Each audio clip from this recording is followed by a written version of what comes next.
Channel. ನಾನು ನಿಮ್ಮ ಪ್ರೇಮಿಳಾ. ದಾಲ್ಚಿನ್ನಿ ಮೊಗ್ನ ಬಿಡಿಸ್ತಾ ಇದ್ದೀವಿ. ನೋಡೋಣ ಬನ್ನಿ ದಾಲ್ಚಿನ್ನಿ ಮೊಗ್ನ ಹೆಂಗೆ ಬಿಡಿಸೋದು ಅಂತ ಹೇಳಿ. ನಾನು ನನ್ನ ಮಗಳು ನಮ್ಮ ಡ್ಯಾಡಿ ಬಿಡಿಸ್ತಾ ಇದ್ದೀವಿ ದಾಲ್ಚಿನ್ನಿ ಮೊಗ್ಗು, ಹಾಗೆ ಎಲೆನ ಬಿಡಿಸ್ತಾ ಇದ್ದೀವಿ.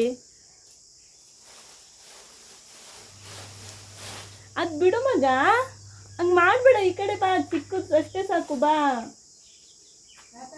ನನ್ನ ಮಗಳು ತೋರಿಸ್ತಾ ಇದ್ದಾಳೆ ದಾಲ್ಚಿನ್ನಿ ಮೊಗ್ನ ಹೆಂಗೈತೆ ಅಂತ ಹೇಳಿ ಕಿತ್ಕೊಬಂದು. ನೋಡಿ ಹತ್ರ ಬಂದು ತೋರ್ಸಮ್ಮ, ಹತ್ರತ. ಇದೆ ದಾಲ್ಚಿನ್ನಿ ಮೊಗ್ಗು. ದಾಲ್ಚಿನ್ನಿ ಎಲೆನೂ ಬಿಡಿಸ್ತಾ ಇದ್ದೇವೆ. ಹೇಗೆ ದಾಲ್ಚಿನ್ನಿ ಮೊಗ್ನ ಬಿಡಿಸೋದು, ಯಾವ ಸೈಜಲ್ಲಿ ಇದ್ದಾಗ ದಾಲ್ಚಿನ್ನಿ ಮೊಗ್ನ ಬಿಡಿಸ್ಬೇಕು, ಹಾಗೆಯೇ ಯಾವ ಥರ ಎಲೆನ ಬಿಡಿಸ್ಬೇಕು, ದಾಲ್ಚಿನ್ನಿ ಮೊಗ್ಗೆ ಎಷ್ಟೆಲ್ಲ ರೇಟ್ ಇದೆ ಅಂತ ಹೇಳಿ ನೋಡ್ತಾ ಹೋಗೋಣ. ಹಾಗೆಯೇ ದಾಲ್ಚಿನ್ನಿ ಮೊಗ್ಗು ಅಂತ ಅಂದರೆ ಎಷ್ಟೊಂದು ಜನರಿಗೆ ಇದ್ರ ಬಗ್ಗೆ ಗೊತ್ತೇ ಇರಲ್ಲ. ದಾಲ್ಚಿನ್ನಿ ಅಂತ ಅಂದ್ರೇ ಗೊತ್ತಿರಲ್ಲ, ಅದು ಯಾವ ಗಿಡ, ಹೇಗಿರುತ್ತೆ, ಆ ಮೊಗ್ನ ಏನಕ್ಕೆ ಯೂಸ್ ಮಾಡ್ತಾರೆ, ಎಲೆ ಏನಕ್ಕೆ ಯೂಸ್ ಮಾಡ್ತಾರೆ, ಇದರಿಂದ ಏನೆಲ್ಲ ಬೆನಿಫಿಟ್ ಇದೆ ಅಂತ ಹೇಳಿ ನೋಡ್ತಾ ಹೋಗೋಣ. ಅದಕ್ಕಿಂತ ಮೊದಲೇ ಯಾರೆಲ್ಲ ನನ್ನ ಚಾನಲ್ನ ಸಬ್ಸ್ಕ್ರೈಬ್ ಮಾಡಿಲ್ಲ ದಯಮಾಡಿ ಸಬ್ಸ್ಕ್ರೈಬ್ ಮಾಡಿ, ಲೈಕ್ ಕಮೆಂಟು ಶೇರು ಮಾಡಿ ಸಪೋರ್ಟ್ ಮಾಡಿ. ಹಾಗಾದರೆ ನೋಡೋಣ ಬನ್ನಿ ಮುಂದಿನ ವಿಡಿಯೋನ. ನೋಡಿ ಇದೇ ದಾಲ್ಚಿನ್ನಿ ಎಲೆ, ಪಲಾವಿಗೆ ಹಾಕ್ತೀವಲ್ಲ ಅದೇ ಎಲೆ ಇದು. ಇದೆಲ್ಲ ಎಲೆ ಬಿಡಿಸ್ಬೇಕು. ನಾವು ಪಲಾವಿಗೆಲ್ಲ ಹಾಕ್ತೀವಲ್ಲ ಒಣಗಿರೋದು, ಅದೇ ಎಲೆ ಇದು. ನೋಡಿ ಅದೇ ಎಲೆ ಇದು. ಇದೆಲ್ಲ ಎಲೆ ಮೊಗ್ಗು ಬಿಡಿಸಿ ಎಲೆ ಇಟ್ಟಿದ್ದೀವಿ. ಎಲೆ ಎಲ್ಲ ಬಿಡಿಸ್ಬೇಕು. ದಿನಾನು ಬಿಡಿಸ್ತೀವಿ ಅಂತ ಹೇಳೋಕ್ಕಾಗಲ್ಲ. ನೋಡಿ ನಮ್ಮ ಡ್ಯಾಡಿ ಬಿಡಿಸ್ತಾ ಐತೆ, ನಮ್ಮ ಡ್ಯಾಡಿ ಬಿಡಿಸ್ತಾ ಐತೆ, ಮಗ್ ಬಿಡಿಸ್ತಾ ಐತೆ. ನೋಡಿ ಬಿಡಿಸ್ ಆಗ್ತಾ ಐತೆ.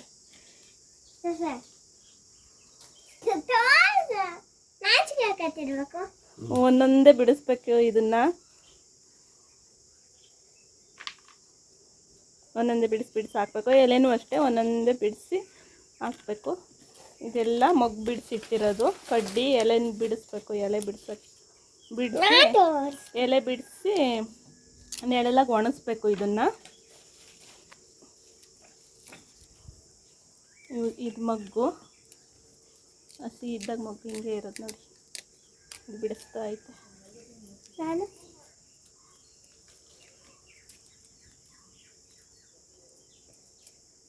ಈ ಥರ ಬಿಡಿಸ್ಬೇಕು ಒಂದೊಂದೇ ಮೊಗ್ನಲ್ಲ. ಮೊಗ್ಗು ಅಂತಾರೆ ಇದಕ್ಕೆ.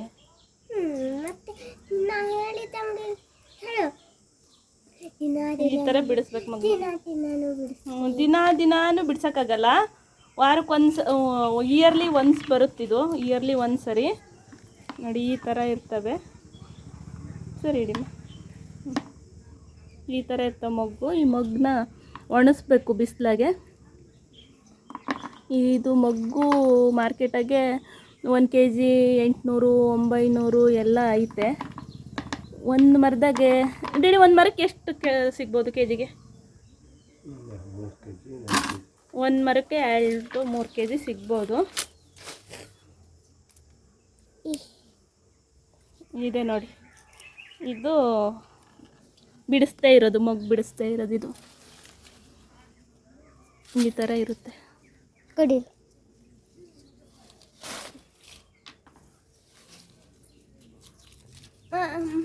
ಮತ್ತೊಂದು ದಿವಸ ಬರ್ತೀನಿ ನೋಡಿ. ಮೊಗ್ಗು ಇರೋದೆಲ್ಲ ಇದು ಇನ್ನು ಮೊಗ್ಗು ಬಿಡಿಸ್ತಾ ಇರೋದು. ಇದು ಮರದ ಮೇಲೇ ಕೊಯ್ಯೋಕ್ಕೆ ಕಷ್ಟ ಆಗ್ತದೆ. ಹಾಗಾಗಿ ಚಿಕ್ಕ ಈ ಥರ ಹೆರೆನ ಕಡಿದ್ಬಿಟ್ಟು ಬಿಡಿಸ್ಬೇಕಾಗತ್ತೆ. ಮರದಾಗಲೇ ಬಿಡ್ಸೋಕ್ಕೆ ಕಷ್ಟ ಆಗತ್ತೆ. ಬಿಡು.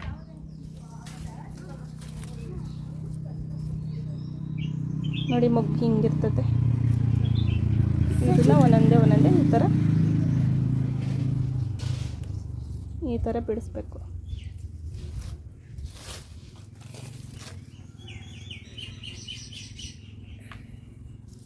ಇಷ್ಟೇ, ನಮ್ಮದೇನು ಜಾಸ್ತಿ ಇಲ್ಲ, ಬರೀ ಒಂದೇ ಒಂದು ಮರದ್ದು. ಒಂದು ಮರಕ್ಕೆ 2-3 kg ಸಿಗ್ತೈತೆ. ಇಳುವರಿ ಇನ್ನೂ ಜಾಸ್ತಿ ಬಂದರೆ ಇನ್ನೂ ಜಾಸ್ತಿ ಸಿಗುತ್ತೆ ಅನಿಸುತ್ತೆ. ನಮ್ಮ ಮರದಾಗೆ ಒಂದು 2-3 ಕೆ ಜಿ ಸಿಗ್ಬೋದು. ದಾಲ್ಚಿನ್ನಿ ಅಂತ ಹೇಳ್ತಾರಲ್ಲ, ದಾಲ್ಚಿನ್ನಿ ಎಲೆ, ದಾಲ್ಚಿನ್ನಿ ಮೊಗ್ಗು ಇದೆ. ಅದೇ ಚಕ್ಕೆ, ದಾಲ್ಚಿನ್ನಿ ಚಕ್ಕೆ ಅಂತಾರಲ್ಲ, ಇದೇ ಮರದ್ದೇ. ಇದನ್ನು ಮೊಗ್ಗನ್ನ ಸಾಂಬಾರಿಗೆಲ್ಲ ಯೂಸ್ ಮಾಡ್ತಾರೆ, ಚಿಕನ್ನು ಮಟನ್ ಸಾಂಬಾರಿಗೆಲ್ಲ ಯೂಸ್ ಮಾಡ್ತಾರೆ. ನೋಡಿ ಈ ಥರ ಇರುತ್ತೆ. ಇಷ್ಟು ಬಂದಿರಬೇಕು, ಜಾಸ್ತಿ ಆದರೆ ಇದಕ್ಕೆ ಬೇಡಿಕೆ ಇರಲ್ಲ. ಇಷ್ಟು ಮುಖ ಇಷ್ಟು ಬಂದಿರಬೇಕು.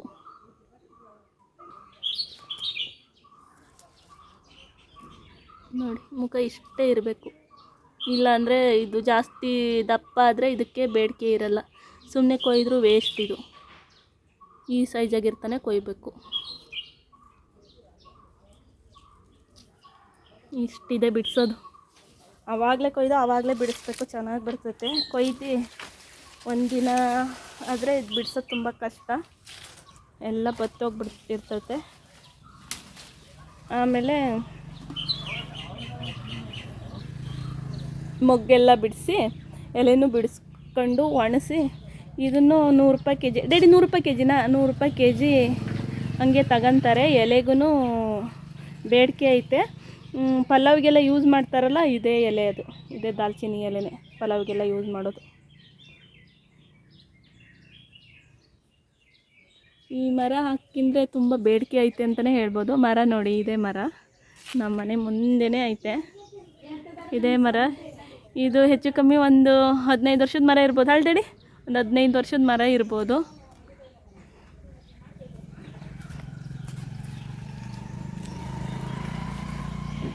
ಇದೇ ಮರ ಇನ್ನೂ ಹೂವು ಚಿಕ್ಕದು ಐತೆ. ನಾವು ಬಂದಿರೋದಷ್ಟೇ ಬಿಡಿಸ್ತಾ ಇದ್ದೀವಿ. ಇದು ಬಂದಂಗೆ ಒಟ್ಟಿಗೆ ಕೊಯ್ಯೋಕ್ಕಾಗಲ್ಲ. ಮೊಗ್ಗನ್ನ ಬಂದಂಗೆ ಕೊಯ್ಯಬೇಕು. ಇಲ್ಲಿ ನೋಡಿ, ಇದು ಆಗಲೇ ದೊಡ್ಡಕ್ಕಾಗ್ಬಿಟ್ಟತ್ತೆ. ಅಲ್ಲಿ ಕಾಣಿಸ್ತಾ ಐತಲ್ಲ, ದೊಡ್ಡಕ್ಕಾಗ್ಬಿಟ್ಟತ್ತೆ. ದೊಡ್ಡಕ್ಕಾಗಿರೋದಕ್ಕೆ ಬೇಡಿಕೆ ಇಲ್ಲ. ಇದು ನಾನು ಆವಾಗಲೇ ತೋರಿಸಿದ್ನಲ್ಲ, ಅದಕ್ಕಷ್ಟೇ ಬೇಡಿಕೆ. ಈ ಥರ ದೊಡ್ಡಕ್ಕಾಗಿರೋದಕ್ಕೆ ಬೇಡಿಕೆ ಇಲ್ಲ. ನೋಡಿ, ಈ ಥರ ದೊಡ್ಡಕ್ಕಾದರೆ ಇದಕ್ಕೆ ಬೇಡಿಕೆ ಇಲ್ಲ. ತೋರಿಸಿದ್ನಲ್ಲ, ಅಷ್ಟೇ ಇರಬೇಕು ಇದ್ರ ಸೈಜು. ಇದು ಸೀಸನ್ನು ಅಂತಲೇ ಹೇಳ್ಬೋದು, ದಾಲ್ಚಿನ್ನಿ ಮೊಗ್ಗಿನ ಸೀಸನ್ನು. ನೋಡಿ, ಒಂದು ದೊಡ್ಡ ಮರ ಇದು. 15 ವರ್ಷದ ಮರ ಇದು. ಇದನ್ನು ಮನೆ ಹತ್ರಲ್ಲೂ 1 ಮರ 2 ಮರ ಹಾಕಿಂದ್ರೆ ಏನು ಲಾಸ್ ಇಲ್ಲ. ಇದ್ರ ಒಂದು ಮರದಿಂದ, ಎಲೆಯಿಂದ, ಚಕ್ಕೆಯಿಂದ, ಹಾಗೆ ಮೊಗ್ಗಿನಿಂದ ಎಲ್ಲದರಿಂದನೂ ಲಾಭ ಐತೆ. ಸ್ವಲ್ಪ ಕೆಲಸ ರಿಸ್ಕ್ ಅನ್ನಿಸ್ಬೋದು ಆ ಟೈಮಿಗೆ, ಆದರೆ ಲಾಭ ಅಂತೂ ಐತೆ. ನಮ್ಮ ಮನೆ ಮುಂದೆನೇ ಒಂದು ಮರ ಹಾಕಿದ್ದೀವಿ. ಅದೇ ಇದು ನೋಡಿ, ಮರ ಹಿಂಗಿರುತ್ತೆ. ಮರದಲ್ಲೇ ನಿಂತ್ಕೊಂಡು ಕೊಯ್ಯೋಕ್ಕಾಗಲ್ಲ, ಮೇಲೆಲ್ಲ ಅರೆ ಎಲ್ಲ ಕಡ್ಕೊಂಡು ಕೊಯ್ಯಬೇಕಾಗುತ್ತೆ ಮೊಗ್ಗನ್ನ. ಇದು ಎಲೆ ನೋಡಿ, ಇದು ಎಳೆ. ಇದನ್ನ ಹಸಿಯಾಗೂ ಪಲಾವಿಗೆ ಹಾಕ್ಬೋದು, ಒಣಸಿ ಹಾಕ್ಬೋದು. ಪಲಾವೆಲೆ ಮರ ಇದು.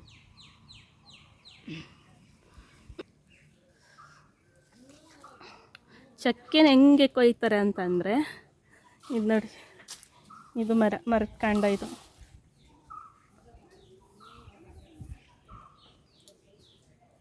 ನೋಡಿ, ಇದೇ ಮರದ ಕಾಂಡ. ಇದನ್ನೇ ತೆಗೆದು ಇದನ್ನೇ ಮೇಲಿನ ತ್ಯಾಟಿ ಹಿಂಗೆ ಫುಲ್ ತೆಗೆದ್ಬಿಟ್ಟು ಇದ್ರ ಒಳಗಿಂದ ತಿಳಲು ತೆಗಿಬೇಕು. ತೆಗೆದ್ರೆ ಅದೇ ಚಕ್ಕೆ. ಇದೇ ಚಕ್ಕೆ ಮರ. ಮನೆ ಹತ್ರ ಜಾಗ ಇದ್ದು ಮರ ಹಾಕ್ಕೊಂಡ್ರೆ ಏನು ಲಾಸ್ ಇಲ್ಲ. ನೋಡಿ, ನಮ್ಮ ಮನೆ ಎದುರುಗಡೆನೇ ಇದೆ ಮರ. ಅದರಿಂದ ನಮಗೇನೂ ತೊಂದರೆ ಇಲ್ಲ. ಅದರಿಂದ ನೆರಳು ಹಾಗೆಯೇ ತಂಪಾಗಿರುತ್ತೆ ಅಂತಲೇ ಹೇಳ್ಬೋದು. ಮನೆ ಹತ್ರ ಜಾಗ ಇದ್ದರೆ ಆರಾಮಾಗಿ ಹಾಕ್ಕೊಳ್ಬೋದು. ನೆರಳಕ್ಕಿಂತನೂ ಇನ್ಕಮ್ಮು ಚೆನ್ನಾಗಿದೆ ಇದ್ರದ್ದು. ಇದು ಒಂದಿಷ್ಟು ಮರಗಳಿದ್ದರೆ ನೋಡಿ, ಒಂದು ಮರಕ್ಕೆ ನಾವೇನು ಮಾಡ್ದೇ ವರ್ಷಕ್ಕೆ ಒಂದು 3 kg ಸಾಕು. ಈ ಟೈಮಲ್ಲಿ ಏನು ಕೆಲಸ ಇರಲ್ಲ ಅಲ್ವಾ, ಆರಾಮಾಗಿ 3 kg ಅಂದ್ಕೊಳ್ಳಿ, 900-1000 ರೂಪಾಯಿ 1 kg ಸಿಕ್ಕರೆ ಸಾಕು. 3,000 ರೂಪಾಯಿ ಬಂದರೆ ಸಾಕು, ಆರಾಮಾಗಿ ಒಂದು ವಾರ ಸಂತೆ ಆಗುತ್ತೆ. ಅದೇ ಒಂದು 4-5 ಮರ ಇದ್ದರೆ, ಒಂದು 10 ಮರ ಇದ್ದರೆ ಎಷ್ಟು ಇನ್ಕಮ್ ಬರುತ್ತೆ ಹೇಳಿ. ಇದನ್ನು ತೋಟದ ಸೈಡಾಗೂ ಹಾಕ್ಕೋಬೋದು, ಹಾಗೆಯೇ ಹೊಲದ ಸೈಡಾಗಿ ಹಾಕ್ಕೋಬೋದು. ಆರಾಮಾಗಿ ಬೆಳೆ ಬರುತ್ತೆ ಅಂತಲೇ ಹೇಳ್ಬೋದು. ಕೊಯ್ಯೋಕ್ಕೆ ಸ್ವಲ್ಪ ತೊಂದರೆ ಆಗ್ಬೋದು, ಆದ್ರೂ ರಿಸ್ಕ್ ಆದ್ರೂ ಇನ್ಕಮ್ ಅಂತೂ ಐತೆ ಈ ಮರದಾಗೆ ಅಂತಲೇ ಹೇಳ್ಬೋದು. ಒಣಗಿದ ಮೇಲೆ ಹೇಗಾಗುತ್ತೆ ಅಂತ ಹೇಳಿ ನೆಕ್ಸ್ಟ್ ವಿಡಿಯೋ ಮಾಡ್ತೀನಿ. ಹಾಗೆಯೇ ಈ ದಾಲ್ಚಿನ್ನಿ ಮೊಗ್ಗು ಸೊಪ್ಪು, ಹಾಗೆಯೇ ಇದ್ರದ್ದು ಚಕ್ಕೆನ ಏನಕ್ಕೆ ಯೂಸ್ ಮಾಡ್ತಾರೆ, ಹೇಗೆ ಯೂಸ್ ಮಾಡಬೇಕು ಅಂತ ಹೇಳಿ ನೆಕ್ಸ್ಟ್ ವಿಡಿಯೋದಲ್ಲಿ ತೋರಿಸ್ತೀನಿ. ಈ ವಿಡಿಯೋ ನಿಮಗೆ ಇಷ್ಟ ಆದರೆ ನನ್ನ ಚಾನಲ್ನ ಸಬ್ಸ್ಕ್ರೈಬ್ ಮಾಡಿ, ಲೈಕು ಶೇರು ಕಮೆಂಟ್ ಮಾಡಿ ಸಪೋರ್ಟ್ ಮಾಡಿ. ಹಾಗೆಯೇ ಮುಂದಿನ ಬ್ಲಾಗ್ನ ನೋಡಿ.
ಇವತ್ತಿನ ವಿಡಿಯೋ ಇಷ್ಟೇ ಆಗಿರುತ್ತೆ ಫ್ರೆಂಡ್ಸ್. ಟಾಟಾ ಬಾಯ್ ಬಾಯ್. ನೆಕ್ಸ್ಟ್ ವಿಡಿಯೋದಲ್ಲಿ ಮೀಟ್ ಮಾಡೋಣ ಫ್ರೆಂಡ್. Take care.